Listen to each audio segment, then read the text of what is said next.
안녕하세요, 헌터입니다. 오늘 분석해볼 기업은 삼성전자입니다. 자, 올 초만 해도 횡보하던 분위기에서 6월 달부터 본격적인 상승이 시작이 됐고, 최근 들어 더 가파른 폭등이 이어지고 있습니다. 벌써 이제 한 5달 만에 2배 가까이 올랐고요. 자, 이제 10만 전자 앞두고 나서 살짝 내려온 상황인데, 이제 96,000원대. 자, 이런 상황에서 앞으로도 다시 한번 재차 반등 또 하면서 신고가 기록하면서 10만 전자, 11만 전자 계속 올라갈 수 있을지 분석을 통해 알아보도록 하겠고요.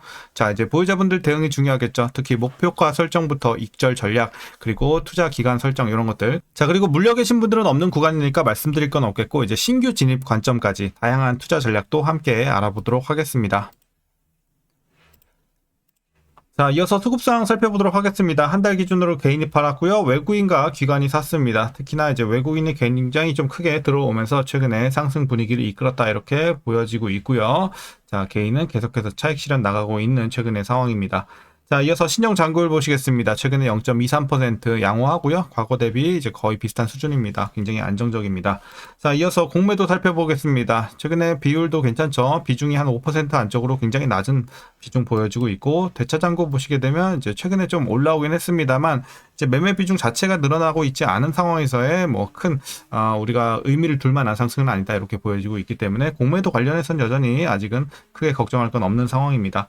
자, 그럼 이어서 동사 재무제표 분석 들어가 보도록 하겠습니다. 먼저 2020년도 매출부터 살펴보겠습니다.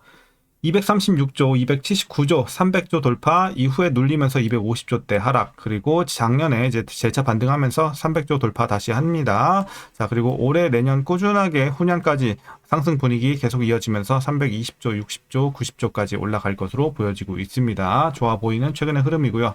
자, 영업이익 보겠습니다. 35조, 50조 돌파. 자, 마찬가지로 눌림세가 진행이 되면서 6조대까지 떨어졌던 재작년이었습니다. 자, 매출과 마찬가지로 작년에 반등 성공 32조, 올해는 35조대까지 올라옵니다. 소폭의 상승이 이어가고요. 내년에 굉장히 큰 폭으로 올라가면서 60조를 한 번에 껑충 뛸 것으로 보여지고 있습니다. 그래서 향후의 흐름도 굉장히 좋다. 특히 상승폭 면에서는 내년이 굉장히 기대가 된다 정도로 보시면 되겠습니다. 자, 그리고 이어서 당기순이익도 마찬가지로 올해도 괜찮지만 내년에 큰 폭의 상승이 이어질 것으로 보여지고 있어서 가장 기대가 되고 있습니다. 자, 그래서 최근에 어쨌든 실적 흐름 굉장히 좋고요. 내년이 가장 기대가 되고 있다 정도로 정리할 수 있겠습니다. 자, 그럼 이어서 분기별로 전년 대비 영업이익만 한번 비교해 보도록 하겠습니다. 먼저 지난 2분기에는 10조에서 4조로 이제 크게 눌렸습니다. 다만 이제 3분기부터는 전년 대비 크게 올라갑니다. 9조에서 12조, 4분기에는 6조에서 12조 2배 뭐 이런 식으로. 자, 1분기도 6조대에서 13조 돌파하면서 2배 마찬가지로 굉장히 큰 폭 상승 계속 이어갑니다. 그래서 앞으로는 뭐 전혀 실적 관련해서는 우리가 걱정할 게 없는 너무 좋은 상황이죠. 자, 그럼 이어서 부채 비율 살펴보도록 하겠습니다. 자, 과거에 30대, 최근에 20대까지 내려오면서 안정적인 부채 비율 보여주고 있습니다. 그래서 꾸준하게 더 내려갈 것으로 보여지고 있어서 이제 재무 건전성도 상당히 확보가 된 상황이고요. 자, ROE 보겠습니다. ROE 좋았을 때 13, 17까지 올랐었고 최근에 내려오면서 4, 9, 8 조금 아쉬운 모습을 보여주고 있습니다. 하지만 내년에 다시 두 자릿수 진입 예상이 되고 있어서 수익성 내년부터, 올해는 뭐 나쁘진 않지만 내년부터 좀 더 기대를 해볼 수 있는 상황이다 정도로 보시면 될 것 같습니다. 자, 이어서 EPS도 실적과 같은 흐름 보이고 있죠. 올해 소폭의 상승, 내년부터 본격적인 상승. 자, 그리고 이제 배당금은 올해 1,523원 예상치가 나오고 있습니다. 전년 대비 살짝 올라갈 것으로 보여지고 있고요.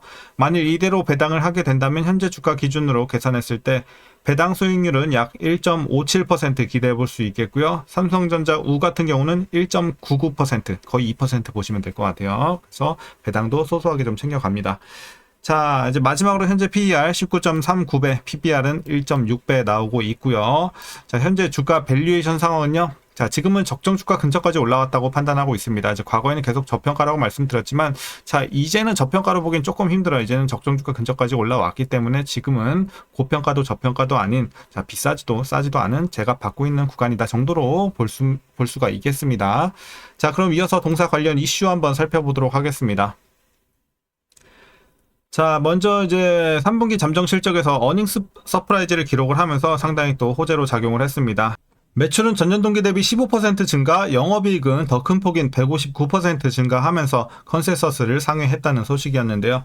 자, 그 배경으로는 메모리에서 강한 수요의 데이터 센터형 디램 및 ESSD 제품 판매 호조로 비트 그로스와 평균 판매 단가 모두 개선이 됐습니다. 자, 이어서 부문별로 조금 더 보시게 되면 이제 디스플레이 부문에서는 지폴드 7과 북미 고객사의 제품 실적 호조에 힘입어서 영업이익률이 14.9%로 추정이 될 만큼 큰 폭의 성장을 보였고요. 갤럭시 S25 시리즈와 함께 디폴트 7 판매 호조로 국내 스마트폰 점유율이 80%를 돌파를 하면서 모바일 경험 및 네트워크 부문에서도 호실적을 기록을 했습니다. 자, 그리고 디스플레이 가전 부문은 TV 수요 감소와 가격 경쟁 심화로 매출과 마진이 모두 부진했다는 좀 아쉬운 모습이었습니다만, 이제 하만 실적은 소폭 개선이 됐다는 소식이 들려왔습니다. 이 정도로 좀 3분기 보시면 되겠고요.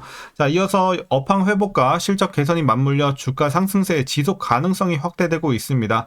그리고 특히나 이제 수율이 개선이 되고 HBM4 시장에서 점유율을 빠르게 올릴 수 있다는 점에서 고전 중이었던 것으로 알려졌던 이 수율 확보에서 경쟁사를 치고 올라갈 수 있는 시기로 판단이 되고 있습니다. 자, 또한 이제 AI 산업 발달과 일반 서버 디램 교체 수요가 증가하면서 메모리 슈퍼 사이클이 찾아왔다는 건데요. 자, AI 수요로 빅테크들의 이런 서버 투자가 지속이 되고 있지만 해외 디램 생산 기업들의 이 캐파 생산 능력이죠. 캐파를 확대하기에는 좀 제약이 있는 상황이다라는 게 이제 업황적으로 우리가 좀 메리트가 있는 상황이다 이렇게 보여지고 있고, 메모리 캐파 1위 업체인 삼성전자가 메모리 슈퍼 사이클에 가장 큰 수혜를 입을 것으로 분석이 되고 있습니다. 자, 이어서 이제 엔비디아가 중심이 돼 작년부터 이어지고 있는 글로벌 AI 반도체 랠리에서 삼성전자는 사실상 HBM 공급 실패 등으로 인해서 장기간 소외가 됐었던 모습이었는데요.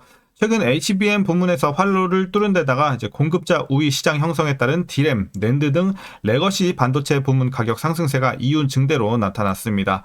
자, 이제 마지막 이슈입니다. 글로벌 업체 간 AI 협력 확대에 따른 AI 생태계 확장이 다변화된 글로벌 고객 기반과 세계 최대 메모리 생산 능력을 보유한 삼성전자 반도체 사업에 유리한 환경을 조성해 줄 것으로 전망이 되고 있는데요. 오픈 AI, 브로드컴, AMD, 오라클, 소프트뱅크 등과 전략적 협력 관계를 확보하고 있는 이제 동사 같은 경우는 AI 생태계 확장에 따른 HBM 공급망 다변화 수혜까지 기대가 되고 있습니다. 그래서 참고해 보시면 될 것 같고요. 자, 최근의 이슈는 이 정도로 말씀드리겠습니다. 지금 호재만 지금 가득하고 넘쳐나고 있는 상황입니다. 자, 이를 이제 주가가 잘 반영을 하고 있는데요. 그럼 이제 마지막으로 여러분들 투자 전략 설명드리면서 영상 마치도록 하겠습니다. 자, 먼저 신규 진입 관점에서는 반대 의견 드리도록 하겠습니다. 뭐 다른 이유는 없고 주가가 너무 많이 뛰었기 때문이죠. 벌써 이제 2배가 뛰었기 때문에 지금 들어가기에는 조금 부담이 있습니다. 막 위험하다까지는 아니지만 지금 들어가서 이제 탄력적으로 수익을 내겠다 하기에는 좀 늦은 감이 있어서 지금은 좀 관망하시는 게 좋을 것 같고, 보유자분들만 대응하는 영역으로 보시면 좋을 것 같습니다. 자, 그럼 보유자분들 어떻게 대응하시냐? 먼저 목표가부터 설정하도록 하겠습니다. 자, 현재 목표가 13만원 제시하도록 하겠습니다. 일단 여기 신고가기 때문에 표시가 좀 힘들 것 같네요. 13만원 일단 여러분들 따로 기록을 해두시면 좋을 것 같고요. 자, 13만원까지 보시되 지금은 그래도 한 최소 절반 정도는 좀 줄이고 가시는 게 안전하지 않을까 판단하고 있습니다. 그래서 한 절반 정도는 주머니에 챙겨 두시고 그 돈으로 뭐 다른 종목 한번 찾아보셔도 좋을 것 같고, 그래서 일단 절반을 익절하고 나머지 절반을 13만원까지 분할로 올라갈 때마다 잘 팔아 나가시면서 맥스 13만원까지 한번 보자. 뭐 그 전에 빠져나오셔도 상관은 없습니다. 본인이 만족하면 나오는 거예요. 그래서 목표 주가는 굳이 거기까지 꼭 들고 갈 필요는 없다. 가이드라인 정도로만 보시면 되겠습니다. 그래서 자, 13만원 제시해 드렸고 꾸준하게 자, 익절 일단은 좀 챙기고 보시면 되겠습니다. 자, 이제 마지막으로 위에서 물려 계신 분들은 따로 말씀드릴 게 없겠죠. 신고가이기 때문에 지금은 그냥 여러분들께 이 정도로 전략 설명드리면 충분할 것 같습니다. 자, 그럼 오늘 전략은 여기까지 설명드리도록 하겠고요. 자, 그럼 오늘도 시청해 주셔서 감사합니다.